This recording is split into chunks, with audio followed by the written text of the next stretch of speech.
پارا چنار، زمین پر جنت کا ٹکڑا یا فرقہ وارانہ تنازعات کا گڑھ۔ پاکستان کے خوبصورت سرحدی پہاڑی علاقے میں واقع پارا چنار کورم ڈسٹرکٹ کا صدر مقام ہے، جو پاکستان کی ایک واحد قبائلی ایجنسی ہے جس میں شیعہ آبادی ایک خاصی آبادی میں آباد ہیں۔ پارا چنار افغانستان کے مشرقی صوبوں سے متصل پاکستان میں کسی بھی جگہ سے کابل جانے کا سب سے مختصر راستہ ہے، جس کی وجہ سے کورم ڈسٹرکٹ اسٹریٹجک طور پر بہت ہی اہم پوزیشن میں ہے۔ یہ شہر افغانستان کے 4 صوبوں خوست، پکتیا، ننگرہار اور لوگر سے متصل قریب ترین شیعہ شہر بھی ہے، جہاں تحریک طالبان اور دیگر چھوٹی عسکری تنظیمیں سرگرم ہیں۔ پارا چنار کی زیادہ تر آبادی توری اور شیعہ بنگش قبائل سے تعلق رکھتی ہے۔ توری تقریباً 5 لاکھ افراد پر مشتمل ایک شیعہ پشتون قبیلہ ہے، جن میں زیادہ تر پارا چنار اور کورم ایجنسی اور اس کے آس پاس رہتے ہیں، جبکہ بنگش قبائل کورم ایجنسی، کوہاٹ اور خیبر پختونخوا کے دیگر اضلاع میں آباد ہیں۔ کچھ بنگش قبائل شیعہ ہیں اور کچھ سنی ہیں، اور کچھ دونوں کا مکسچر ہیں۔ طالبان اور دیگر سنی عسکریت پسند گروپوں سے ان کی اپنے فرقے سے وابستگی کی وجہ سے مخالفت اور دیگر پشتون قبائل کے ساتھ علاقائی تنازعات کی وجہ سے توریوں کو ٹارگٹ اور تشدد اور حملوں کا سامنا کرنا پڑتا ہے، جیسے کہ تحریک طالبان پاکستان جیسے گروپوں نے توریوں کو ان کے شیعہ مسلک ہونے کی وجہ سے نشانہ بنایا۔ 2001 میں افغانستان سے طالبان کی بے دخلی کے بعد طالبان عسکریت پسندوں نے اس علاقے میں پناہ گاہیں قائم کر کے اس علاقے میں داخل ہونا شروع کر دیا، جہاں 2010 میں BBC کی ایک رپورٹ میں پارا چنار کے مقامی لوگوں کے حوالے سے بتایا گیا کہ طالبان نے 2006 میں علاقے کی ایک مسجد میں ایک اڈہ قائم کیا۔ شدید فرقہ وارانہ جنگ اس وقت شروع ہوئی جب سنی طالبان نے پارا چنار کو فتح کرنے کی کوشش کی۔ 3000 سے زیادہ لوگ لقمہ اجل بنے اور ہزاروں زخمی ہوئے۔ اگست 2008 میں مفلوج سرکاری افواج سے تنگ آ کر مقامی عمائدین نے طالبان سے نمٹنے کے لیے ایک قبائلی فورس کھڑی کی، جس کے نتیجے میں آخرکار بگزئی گاؤں کا خاتمہ ہوا، جو اس خطے میں طالبان کا مرکزی اڈہ تھا۔ پارا چنار میں فرقہ وارانہ لڑائیوں میں کردار ادا کرنے والے عوامل 3 طرح کے ہیں۔ ایک تاریخی عوامل ہے، ایک ملکی عوامل ہے اور ایک بین الاقوامی عوامل ہے۔ ملکی عوامل میں ضیاء الحق کی اسلامائزیشن، انتہا پسند تنظیمیں، حکومت اور پولیٹیکل انتظامیہ کی غفلت شامل ہیں۔ جنرل ضیاء الحق نے 1978 میں پاکستان میں اسلامائزیشن کا عمل شروع کیا۔ اس عمل کے تحت تمام قوانین کو حنفی قانون کے تحت پرکھا جاتا تھا۔ مثال کے طور پر حنفی قانون کے تحت عشر اور ذکر آرڈیننس متعارف کرایا گیا۔ اسی طرح حنفی قانون کے تحت حدود آرڈیننس متعارف کرایا گیا۔ ان تمام قوانین پر پاکستان کی شیعہ برادری نے شدید ناراضگی کا اظہار کیا، کیونکہ جعفریہ فقہ کے تحت ان قوانین کا اطلاق مختلف ہے۔ شیعوں نے مطالبہ کیا کہ ان کے ساتھ جعفریہ فقہ کے تحت سلوک کیا جائے، اگرچہ بعد میں یہ مسئلے حل ہو گئے اور شیعوں کے ساتھ جعفریہ فقہ کے تحت سلوک کیا گیا۔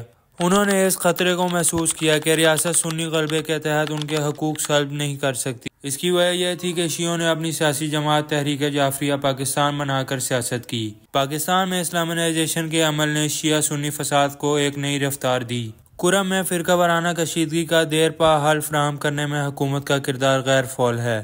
حکومت مداخلت کرتی ہے۔ امن معاہدوں کی صورت میں تھوڑی دیر کا امن ہوتا ہے، لیکن یہ زیادہ دیر قائم نہیں رہتا۔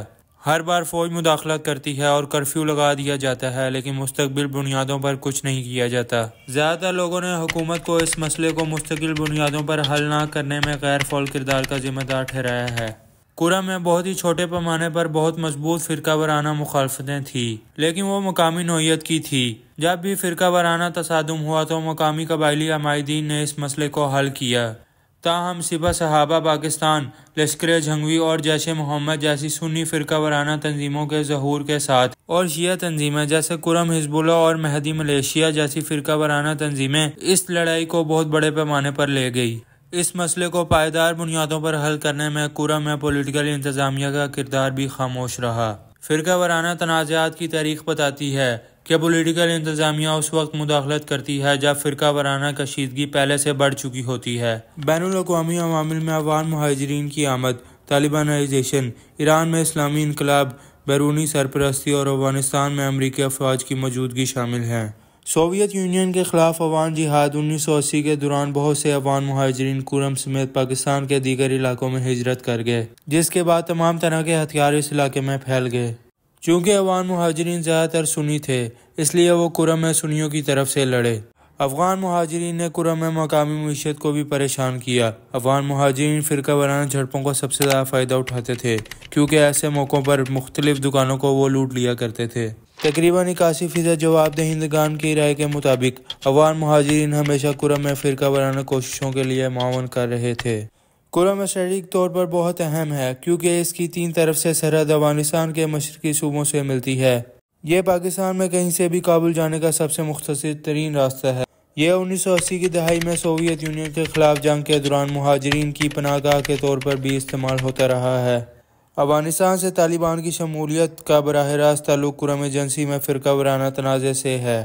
افغان طالبان اور دیگر عسکریت پسند گروپوں نے ہمیشہ کرم پر اپنا اثر و رسوخ رکھنے اور قبضہ جمانے کی کوششیں کی تاکہ وہ آسانی سے سرحد منتقل کر سکیں، تاکہ اس علاقے میں سنیوں کی مضبوطی کو یقینی بنایا جا سکے۔ اس کی 2 وجوہات ہیں، ایک تو سنی عقیدے سے وابستگی اور دوسرا کرم کی اسٹریٹجک اہمیت، جس کی وجہ سے افغان طالبان مقامی سنیوں کی مدد کرتے تھے۔ یہ الزام لگایا جاتا ہے کہ افغان طالبان بھی سنی شیعہ جھڑپوں کے بعد ہونے والے امن معاہدے میں شامل رہے ہیں۔ اکثریت لوگوں کی رائے میں افغان طالبان فرقہ وارانہ کوششوں میں خاص طور پر 2008، 2009 اور 2010 میں شامل رہے ہیں۔ ایران کے اسلامی انقلاب نے پاکستان کے شیعوں میں بنیاد پرستی کو جنم دیا۔ افغان مہاجرین جو کہ زیادہ تر سنی تھے، ان کی موجودگی ضیاء کی اسلامائزیشن کے عمل نے شیعوں کو مزید بنیاد پرست بنایا۔ اس کی وجہ سے مختلف شیعہ عسکری تنظیمیں وجود میں آئی۔